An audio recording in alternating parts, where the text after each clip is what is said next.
and welcome back. I'm so excited for another Conversations with the Artists. Here's Katie Cornfield, and Katie, why don't you introduce our guests? We have two very special guests joining us this afternoon. Please welcome the stars of the Mauritanian, Jodie Foster and Tahar Rahim. Hey. Hi guys. Hello. Here we are. Look how fancy we are. We know how to create video and unmute. Very proud of us. Yeah. Thank you both for joining us today. So I know Jodie is a longtime incredible supporter of MPTF. Thank you, Jodie. Tahar, I don't know how much you know about MPTF, but the residents at MPTF are retired industry veterans. And they believe that creativity does not end in retirement. The show must go, as we say. And it's always a treat for them to have talent and filmmakers, directors, writers, producers come on Creative Chaos and talk a bit about their creative process and give insights into the recent projects they've worked on. So thank you both.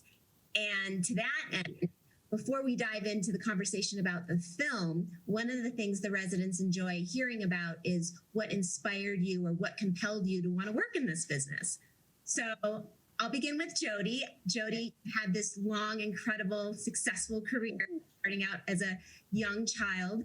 Was there a particular moment when you realized that I want to do this for the rest of my life? I want to make a career out of this?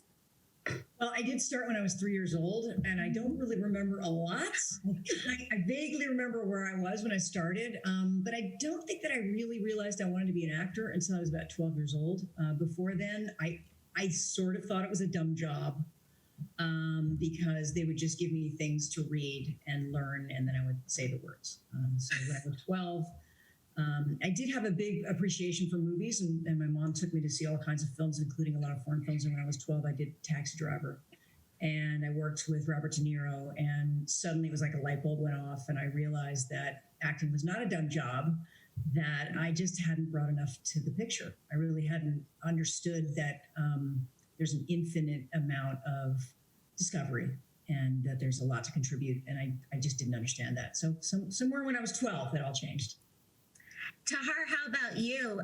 You're just beginning your career and you've already done some amazing roles and some wonderful films. Was there a particular experience or moment that inspired you to want to become an actor? Unfortunately, no. And I try my best to remember something from my childhood, or when I really fell in love with cinema or something, and I couldn't. What happened is just that boredom led me to acting. Really, because I grew up in a very small town in the east of France, so my childhood was like a dream. But when I turned into a teenager, I started to get bored, and I started to go to movies and watch 1, 2, 3 movies. So it was like a window to the world, 2 hours that helped me to escape from my condition. But I couldn't afford watching 5 movies a week, so I found a way to sneak from the back door, and I would watch movies and movies and movies, and it started to become a dream, and then a desire, and then it ended up to become a need. I really needed to do this. Like, okay, I just can do this. I don't want to do anything else, and I ate movies like every day. And it was a different time, than nowadays. Nowadays you can click and see a movie. It's very easy to get movies. But in the 90s, there was those video clubs, and a friend of mine in my suburb created a video club. So he would rent a movie, copy it, and then do his own business. So we would ring at his door like, I want to see this movie, give me the money. And that's how I watched a lot of movie. And I got to say that Taxi Driver is one of my favorite movies. Really, I watched it like 100 times, and it might be one of the greatest movie ever. And what you all did in this movie is incredible. Yeah, really, hats off. Yeah, and so Tahar, a lot of that too is the cinematic experience, which is what we're missing now with theaters being closed. And I think we all believe that, it's one thing to click and watch it, online, right? But to go to the theater and have that experience and, it transcends you. That's what I think we all crave and miss right now. So, you for that. So it's tough. We've all known that this moment in time was coming, but the pandemic certainly accelerated the process. There's been a kind of schism between theatrically released movies and movies on streaming and cable on your home screens. And unfortunately, that's just going to be more and more exacerbated. But the good news is, I think some of the best material that the best in narrative filmmaking is now on small screens. So we're just going to get used to it, right? Because if you're an actor, you do it wherever. You do it on your iPhone if somebody has an iPhone. Exactly. You're brilliant at adapting, you make it work. So let's talk a little bit about the film. So Jodie, imagine now at this point in your career, you can be quite selective about the roles that you're willing to take on. How did you get involved with this movie? I am kind of picky about what I do. For me, it just has to be meaningful. It's not that I'm ambivalent about making films. In fact, I read the script and within 10 minutes was like, okay, I'm ready. Let's go. I was ready to make the film, even though I knew that the film needed some work. The script needed some work. But I just want to make films that are meaningful. As you get older, I think you realize, I always thought that making movies was the only meaningful thing that existed in the world. And maybe that was a lack of imagination or how I was brought up. I thought that was it. There was no other, even the military or, being in government, like none of that was as important as movies. And then as I got older, I discovered that, there's a lot of ways to serve. So I enjoy doing other things, not just making films. And I'll pop up when I think a story's worth telling. Tahar, I understand. I know you've worked with director Kevin Macdonald in the past. Was this something that you had talked about doing together? How did you get involved?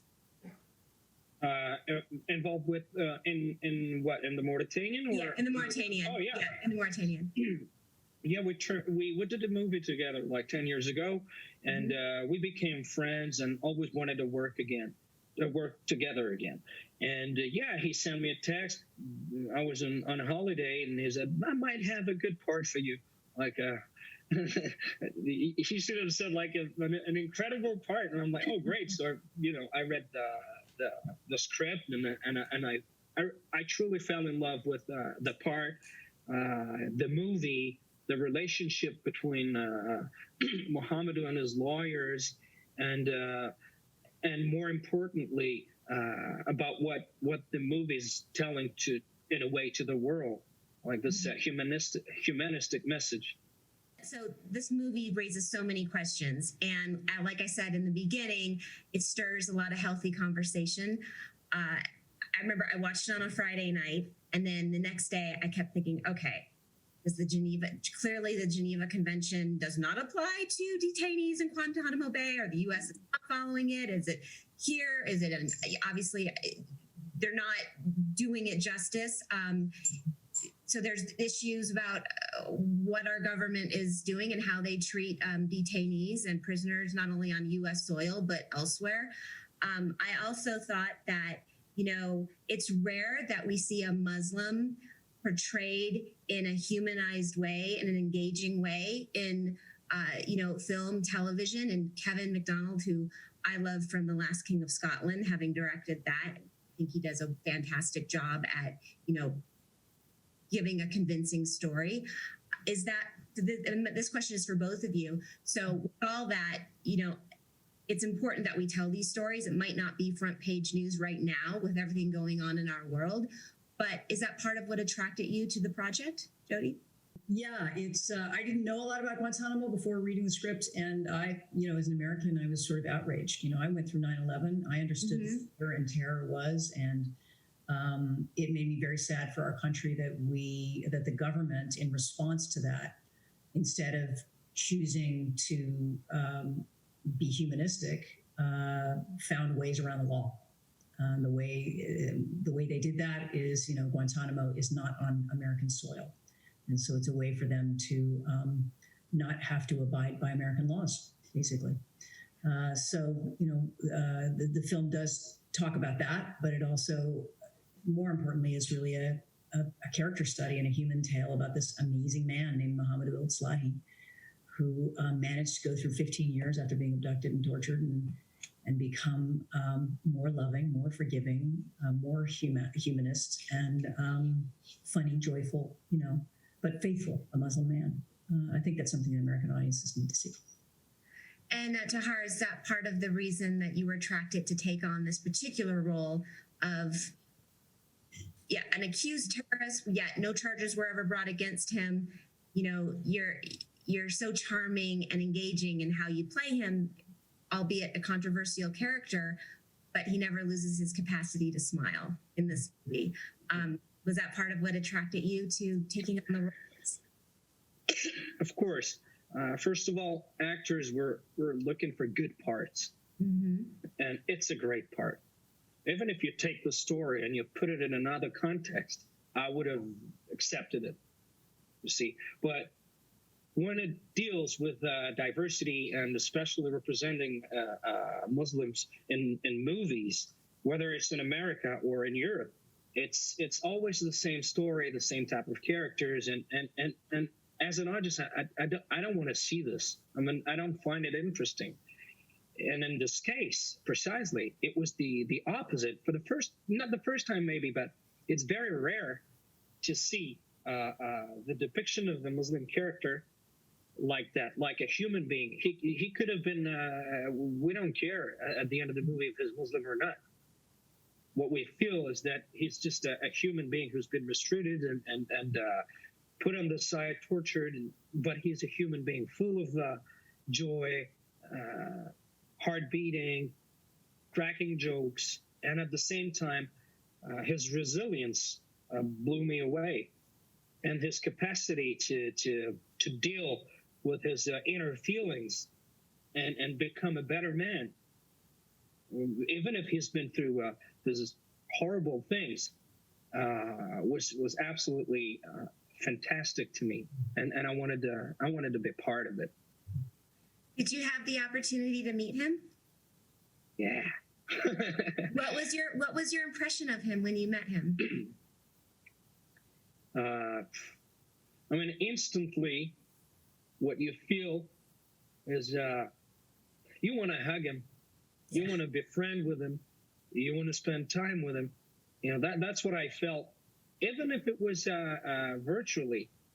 I mean, everything he's got inside of him, the light, the generosity, reaches out to you. It's overwhelming you. So you feel like, it's so cool. I'm going to play him. I'm going to have a very good part. But at the same time, I had the luck to meet someone very interesting, important, and that can teach you something to make you a better man. And that doesn't happen every day in real life. So yeah, it was great. Yeah. You get a little hint of who Mohamed is at the end of the movie when he there's a little the real life. Yeah, a little hint of who he is. I mean, he is hilarious, incredibly charming, super affectionate, very vulnerable and loving, and he likes to tease. He knows a lot about American movies because he basically learned English by watching American DVDs in prison, right? The last 4 years of his life. So, he's seen Big Lebowski like 60 to 80 times. He's just a character. I think we just adore him. Jodie, did you also get to meet Nancy? Yes, Nancy came as well. It was very lucky. I met her a couple of times before shooting, spent some time talking to her about this. And then she came to South Africa where we shot the film. And she came there. Mamadu was allowed to leave Mauritania for the first time since his release from Guantanamo. So he was able to come to Cape Town. He managed to come to Cape Town for a couple of weeks. Nancy and Mamadu went off and they looked at penguins, and they went to Robben Island to see where Nelson Mandela was imprisoned. And we had a lot of dinners, and there was a lot of teasing. And, it was really a special moment. Are the stakes higher for you as actors when you're playing a living person as opposed to a fictional character? Tahar? Yeah. Yeah, of course. It depends on whom you're playing. I did that 3 times for in the Looming Tower for Ali Soufan, the Mauritanian, and also a TV show I did where I play a serial killer. But even if he's evil, each time you play a real person, you have a responsibility to. For Mamadu, it was like, for me, he was the first audience. It was the first person I wanted to please. I didn't want him to feel bad about it or unhappy, disrespected. I don't know. I was like, okay, I got to give my all. And I was like dying to I was waiting for his call to tell me, yeah, I like it or not. And he was very, very happy about it. So okay. I felt relieved. Jodie, what do you think? Does it help you as an actress, or does it hinder you having met Nancy in preparing for the role? Right. Well, I haven't made a lot of movies where I played real characters. This is only the second one. And the first one, the lady had been dead for 215 years. So it was a little bit easier to take some license. I haven't wanted to, you can feel restrained by them because, you want to make your character maybe do some things. You have some ideas about how you want to shape the story. And it's difficult when you're restrained by a real person. But I said to Nancy, I said, look, essentially, yes, this is your character and this will be your story. But there are things about you that I'm going to exaggerate and some things that I'm probably going to subdue. And in this case, my Nancy is a lot meaner than her Nancy. So my character is kind of rude and she's very cut off and kind of abrupt. And the real Nancy is a little bit nicer than that, although she can be scary. She's a little more soft-spoken, perhaps, but no less strong. Tahar, I imagine it's challenging to portray a controversial character, an accused terrorist, and yet you make him believable and ultimately your audience has empathy with him.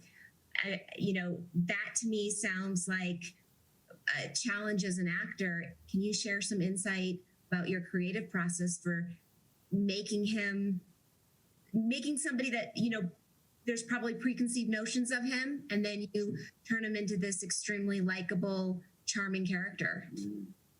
All you have to do is to try to be like him, because he is like that.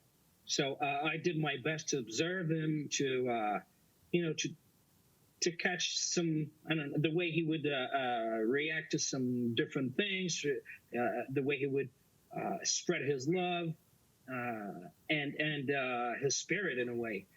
But I didn't have that much to do because the script is so well written. It's written towards this direction. And Kevin wanted to catch this all the time, because when you play hard characters like this, I have a tendency to go very deep and deeper and deeper. It's like an automatism. And Kevin would come to me like, no, you know what you did in the first take? Just stay in that mood.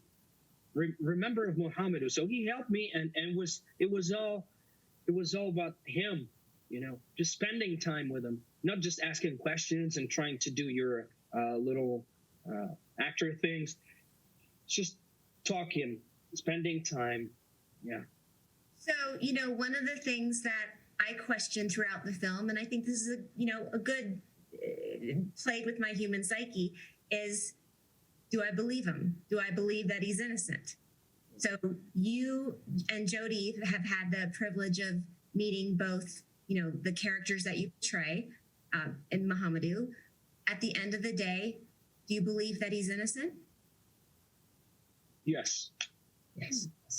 I do. And Jodie's, yes. We also have the privilege of, he was incarcerated. He was in prison for 15 years. And so it's been 20 years. In 20 years, there's never been one shred of provable evidence against Mamadu. In fact, the evidence that of course, this is the lawyer in me, the evidence that the prosecution managed to put forward, not the false confession that was done through torture, but the actual evidence that they put forward that was circumstantial, all of that evidence has been disproven easily. Took the ACLU about 5 minutes to disprove every piece of evidence that the circumstantial evidence that the government brought up. So, as Nancy would say, because Nancy would never put her foot in one way or the other, she'd say, like, if there was ever any evidence there was a shred of evidence that moved towards his guilt. We would have seen that by now. So my final question before I pass it back over to Jennifer Clymer, who is going to share more insight about MPTF and also take some questions from the residents who have seen the film and have questions for both of you, is, Tahar, I'm going to start with you. Jodie's had this incredible long career. She's so well respected in our industry. And here you are at the beginning of your career, already having proven yourself in some amazing roles and some wonderful films. What was it like working with Jodie? An honor. Really. It was an honor. As I told you before, I had to, when I was a kid, as I said before, I couldn't afford going to buying a ticket to go to movies.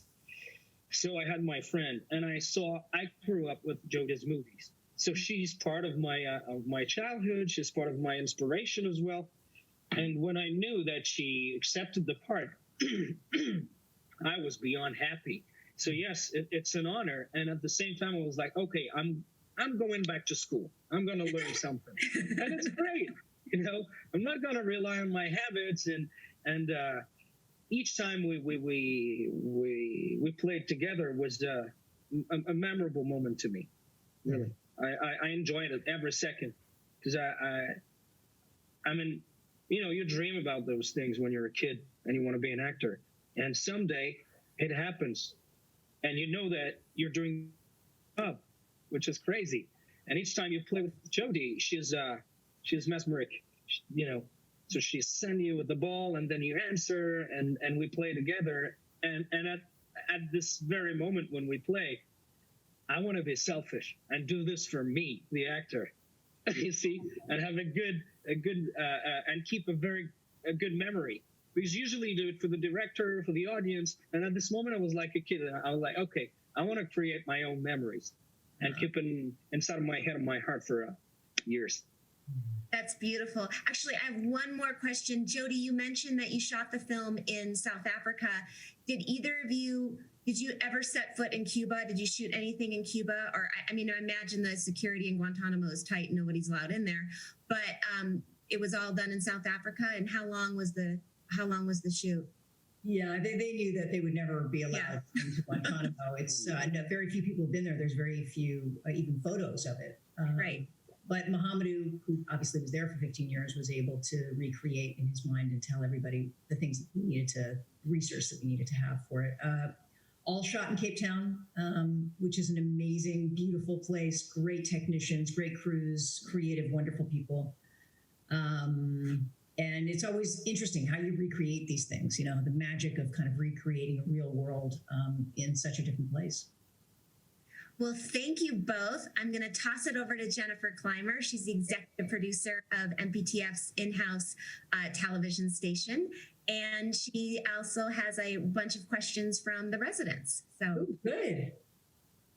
So thank you guys for being with us. Jodie has been with us on Creative Chaos before, and actually created something that we carry on in her tradition. Do you want to give a little insight into how you've changed the dynamic for us? Well, I like to play games, and one of the games that I brought to the campus is the game of Mafia, which requires people to be devious and diabolical and secretly kill each other. So I thought that was great for the campus. I thought it was really fun watching everybody kind of like seem really nice to each other and then kind of gang up behind their backs. It's a blast. So it is a weekly occurrence now. Yay. And our next gen group, which is people young and coming up in the industry. They are junior executives. We now have a leader in the IA who is supporting Next Gen. Every third Thursday, that's the Next Gen Mafia Day. So a little later today, a bunch of people are going to gather to kill each other. Oh, excellent. I love it. I love it. And the other thing that we're doing today, these live broadcasts have been kind of a safe haven for the residents in our community that couldn't do social dining anymore when the pandemic started. that had to stay isolated in their rooms. And we know that that kind of isolation is as detrimental to your health as the COVID, the COVID virus. So we've been doing this since March. One of the other shows that a resident came up with was something called Cinephiles. So at 2 p.m. on Thursdays, a panel of residents and volunteers gather to talk about movies. And today they're focused on Michael Apted. Oh, that makes me so happy. Oh, that makes me so happy. And I know he would make him so happy. And he's somebody who really loved movies. And I feel like I know that I brought Nell to, I think I brought Nell to the campus once to do screening there. I'm pretty sure I did. So anyways, I know that Michael would be so happy about that. Yeah, I'm thrilled for that panel, and it's probably going to end up being a two-parter. So, Cool. if you want to come on and talk about Michael, just let me know and we'll set a time. Happy to do it. All right. Okay, so one of the questions that we always get from the residents is, how long did you have to shoot? And did you shoot in sequence, or was it kind of piecemeal? Tahar's probably better for this than me. Well, it's hard for me to remember how long we shot. I think it was about eight or nine weeks, the Yeah. whole shooting. Yeah, something like that. But I shot 3 weeks, I guess, at Yeah, the we end of started- the shooting. We started because the actors don't all overlap. So we started out with Benedict doing all of Benedict's stuff, which was, the military courts, all this legal stuff, all the stuff that happens in Washington, D.C. Then we moved into all the cell block stuff with Tahar, and then with Shailene and myself. So all the Guantanamo stuff. And then the last in the torture scenes, which are I think are really tastefully done. Tahar shot after Shailene and I left, and then they did the stuff in Mauritania. They actually went to Mauritania to shoot the Mauritania stuff. And the Mauritanian footage is beautiful. Yeah. That the culture and the colors and the joy, it's such a stark contrast. The torture scenes were excruciating, and as an actor, you certainly have the opportunity to separate yourself from it, but because what transpires or what gets conveyed to us as audience, the question is, did you have any kind of PTSD of your own? Was that negatively impactful? No, it didn't have PTSD. No, at all. It was. We were making a movie, so it's the art of fake. But to make it believable and real, you need to try to live it a little bit for real. So I wanted to live a bit of the realistic conditions that Mohamedu's been through. Otherwise it's impossible for me just to do it. I didn't find another way. So yeah, real shackles, cold cells, waterboarding. We did it. I wanted to experience it, and we shot it. Yeah, but it was tough. Yeah, really, because I had to be on a very strict diet, and at some point when you don't really eat, you don't really drink, you reach a bizarre emotional space that finally helps you to do what you have to do and find the right emotions and give it to your director this authenticity you're seeking. But at some point I almost lost it. I couldn't really tell if I was acting or not, and physically I couldn't handle it anymore. And fortunately, it was almost the last day, and we did a scene that was very hard when I get tortured. And I said to Kevin, I can do it only once because I'm really, really exhausted. And then I collapsed, and I stayed on the ground like this for 10 minutes, and it was done. And then we went to shoot Mauritania, which was very good because more lighter. Yeah. So I'm sorry.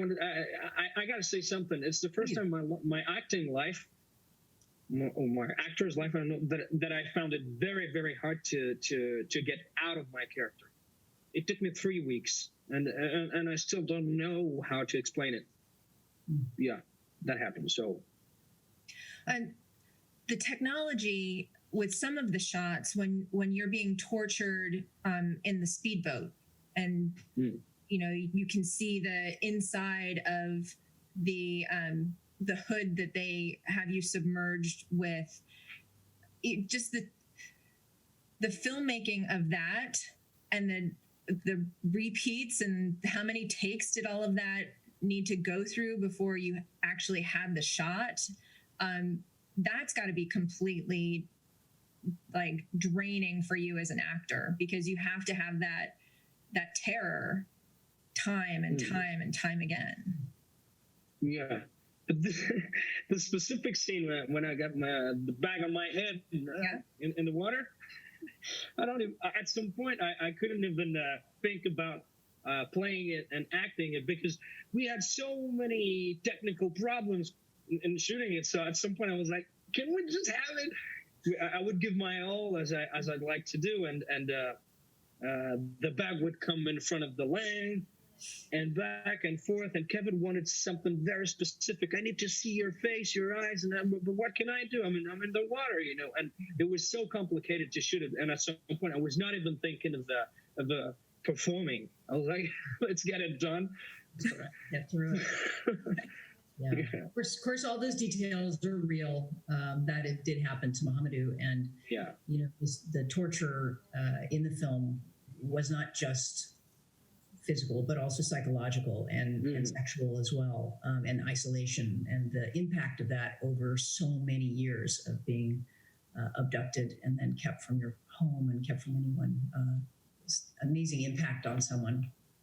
And a beautiful piece of filmmaking, because once we as the audience experience that with you, and you're finally like, I'll confess, we all want to confess with you. Like, we're all ready to say, yes, it was us. Like, just stop, please.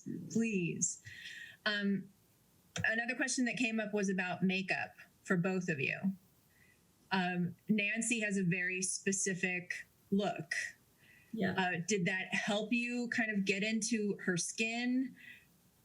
Well, interestingly, I wouldn't have chosen that look if I was free to choose. I wouldn't have picked it. But Nancy wears bright red lipstick and bright red nails every single day. She really likes to shop. She likes fast race cars, and, she likes country western music and two-stepping. She's just a total contradiction. And I found that fascinating. I can't explain it because it doesn't really have anything to do with what she does for a living or her personality. She's a very serious, kind of quiet, methodical woman, but she also has these flights of wildness, and also her history coming from the civil rights movement. She's just an amazing character. We wanted to honor that with the makeup and hair. Yeah, when you see the images of Mohamed and Nancy afterward, it really is like, wow, there were no liberties taken. That's pretty spot on. Yeah. I mean, except that Nancy is my Nancy is a lot meaner than her Nancy. I have to say that, because she's a lovely woman. And I said, I don't want people to hate you. So I need to tell people that the caveat is that my Nancy I created needed to make that jump from being somebody who was cut off and defended and kind of rude and brash to somebody who little by little changes over the course of the film through her journey with Mohamed. It is hard to find a real villain in this movie, because you've got Benedict Cumberbatch, who does an incredible job, like amazing. And even like you could say, well, Zachary Levi, he's also transformed. He's the bad guy, but he isn't, because he does lead him toward where the real records are, which is how Nancy finds out. Was there a sense that we need to keep the focus just on those faceless unknown guards and people that are doing all of these things as the evil, so that we can focus on that, good versus evil, and just in terms of the courts, that they're breaking the Geneva Convention. This isn't right. We don't want to, point, this is the person that is behind all of it. Did any of that come into play for you guys when you were reading the script? I know that that's something that I've seen talked about already in certain reviews as well. Mm. Yeah, Kevin's probably the best person to talk to about this. Yeah. But I think we all kind of know that his documentary training, he really believes that everybody has a point of view, and that in some ways there are no bad guys because we're all just human. So I think it's a very humanizing tale from everybody's perspective. That being said, and Tahar, you can talk about this too. I was here during 9/11, and I'm an American. And what is interesting about facing fear and terror is what you do with it. And in the case of the U.S. government, they took that fear and that terror and decided to break all of their norms and traditions and rule of law and democracy and the Constitution and seek revenge. And that's a sad, dark part of our history, but it's very human. But it's a dark part of our history, just like the Trail of Tears, and just like the Japanese imprisonment camps and Jim Crow South. So there are things that we have to look at. Yeah. For this film, there's a lot of individual moments to hear that you have to give to us through the lens.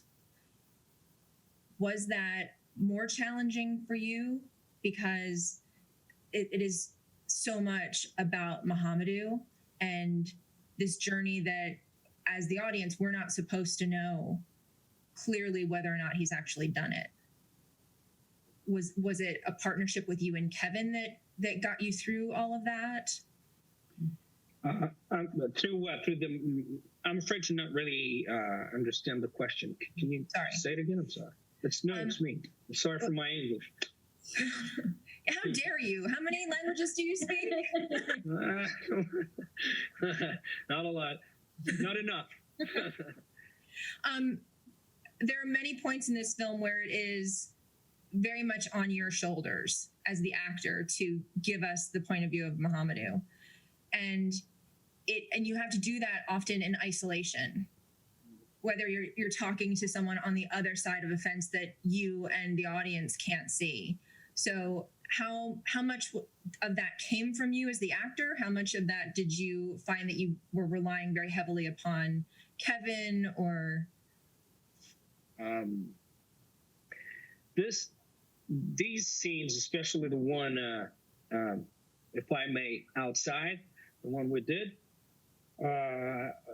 might have been the more exciting I had to do, because even if I asked Mohamed his conversation with Marseille or the people, and he told me what they would talk about, what he would do, but to have the opportunity to occupy a small square like this and make it alive in a way, there's nothing. It's like being in theater, experiencing theater in front of a camera. So it was a lot of improvisation and trying to do different takes all the time. We talked about it with Kevin and all this thing, the memories that are coming back to him, and it has to be in a way turned into something. We needed to shape it physically. So we talked about the waves, the space, the football. It was like an escape for him. Finally, he could see the sky. There's no limit, you see. And it was very challenging, but so exciting, because I felt like my first acting time, trying something, make mistake, and then have fun. And at some point, you just feel free to do whatever you want, and sometimes accidents happen, and sometimes it's great to have accidents. Jodie, do you feel that you had that same opportunity in this film? Is that born from Kevin creating that space for all of the actors, where you still get that thrill of let's experiment, let's try and dance and see what happens? Well, yes. I mean, I really love the script. I think the script is really well crafted, and obviously my character is very different. You know, she's an intellectual. She has a strategy. She has a plan, and she is there to support. As an actor, I'm there to support Mohamedou and to support Tahar's performance. So I had different challenges, you know. But in terms of what you were saying before, it is shaping the screenplay, making decisions. Discussing beforehand, you know, is she telling the truth here? Is she lying to him? Or in Tahar's case, is he exhausted and vulnerable? Or in the scene, is he suspicious and, you know, doesn't want to give up too much and is almost angry? Like, those are the choices that you make between a director and an actor. And hopefully the director is the person that has the shape of that. You know, we're going to start here and we're going to end up here. He has that in his mind. What Tahar did, if I can say, that was really amazing was that he gave Kevin so many choices. So he was able to do one scene entirely one way, and then do it an entirely a different way, and then do it entirely a different way, so that Kevin had choices about which one that he might choose. Because, you know, there are moments where, you know, Mohamed spent 15 years in one tiny little 8x8 cell. So, you know, someday he's mad. But some day he's, you know, spent the whole day crying. And some days he's happy because at least he was given a movie to watch, you know. So it was important to have variety. You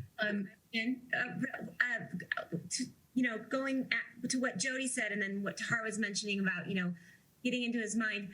Tahar, when you met Mohamedou, did he give you any indication or share with you how he got through those days? Like, I understand, you know, he wrote several books, including his memoir, which the film is based on while in Guantanamo, but just getting day to day, like psychologically and physically through the day for 15 years, what was it? Was it an inner motivation, or how do you convince yourself, you know, the days must be so long when you're in a little cell, you hardly ever get to go outside and see the sunlight? Did he share with you personally what got him through that time? Of course, we talked about it, and he told me how hard it was, how long it was, how he suffered. But fortunately and magically, he found a way to escape. In his mind, he loves to write. He's filled with poetry. The way he moved, and it was very hard for him. That's for sure. But when I wanted to talk about the torture side with him, he's changed physically. His mood's changed, everything, and I felt that I was hurting him.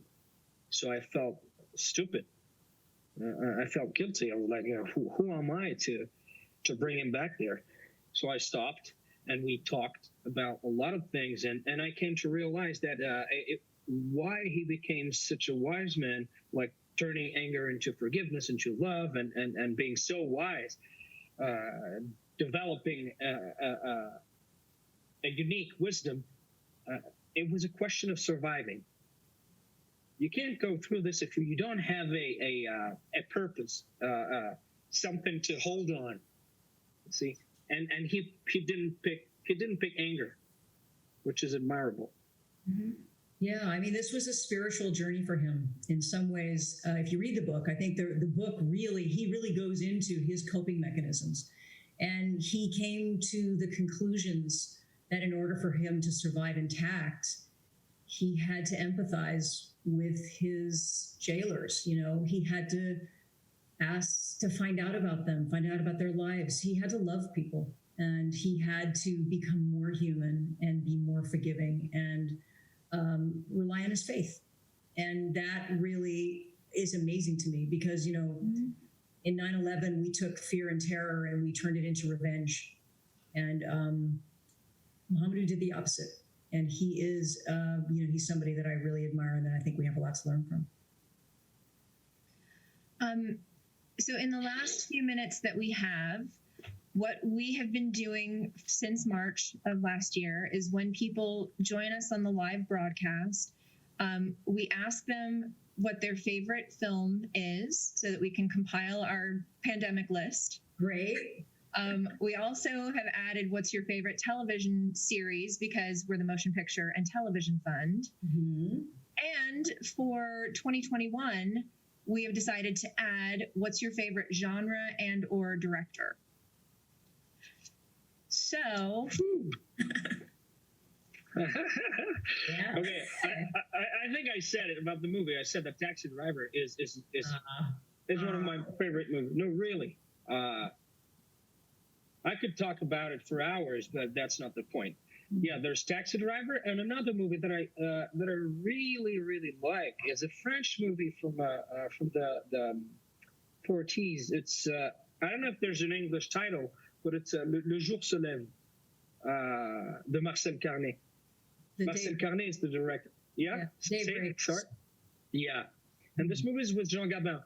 Yes, old. The young Jean Gabin. It's a black and white movie, and a lot of people are saying that the flashbacks have been invented by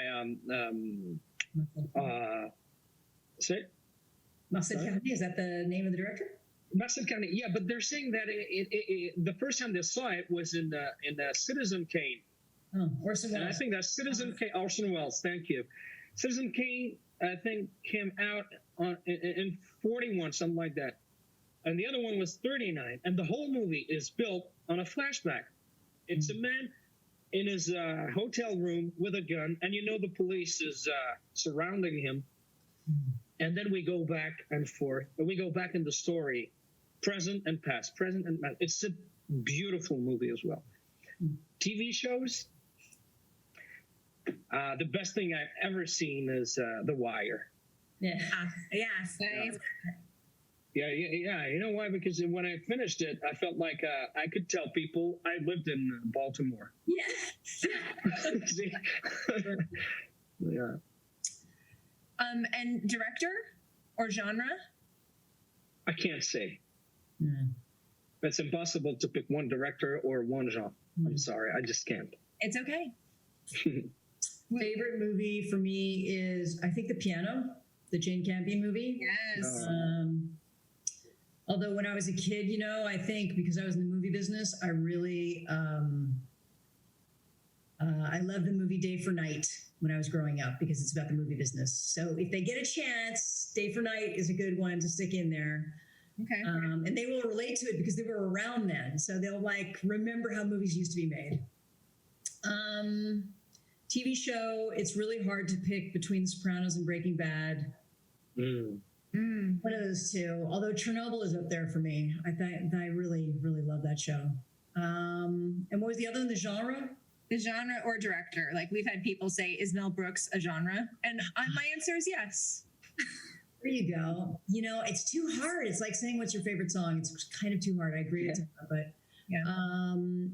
I really like movies that are mostly drama, but that have some comedy in them. That to me is like, that's my favorite speaking tool. Mm-hmm. Yeah. Okay. Dramedies, kind of. Dramedies, yeah, dramedies, but veer a little bit more on the drama side than the comedy side. Dramedies. Dramedies. And Korean directors are very good at it. Because Korean everybody's talking Korean directors. Bong Joon-ho, a lot of people are talking about him because they discovered Parasite. But he has done masterpieces before. Yeah. And he knows how to use humor in movies. Yes. I'm thinking of you know, the one he did, Snowpiercer. Memories of Murder. Incredible. It's awesome. I want to thank you guys for being with us. It has been a really challenging year for everybody. We're glad that this finished before the pandemic started so that it could be enjoyed by all. What is next? What's happening for you guys? Tahar, are you busy? No, not yet. No, Yeah. I'm busy at home. Yeah, no idea. I think everybody's just kind of like developing screenplays and waiting to see what happens. But the second that we get a green light and everybody's able to go back to work, it's going to be like a mad race. Yeah. Yeah.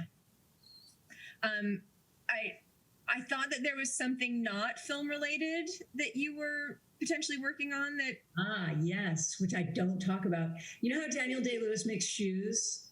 I do Yeah. other things, and I do not make shoes. So yeah, I always have a bunch of other little projects that I do. That's something that I learned as a kid, that on my time off, I had to have a life. So I always have other stuff that I'm doing too. All right.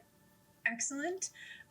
Katie, anything else that you want to say before we bid everyone a fond farewell and another debt of gratitude for being with us? This has been so insightful and thoroughly just congratulations to both of you, because the movie's wonderful. And again, I always love a film that stirs healthy conversation. Yes. And matters that we tell these kinds of stories. So thank you for joining us. I wish I could be there at the campus to give everybody a kiss and to, you know, hang out and talk about movies, which is the best part of what you do. I mean, I love bringing films there to the screening room there, and just send a big kiss out to everybody, to all the residents.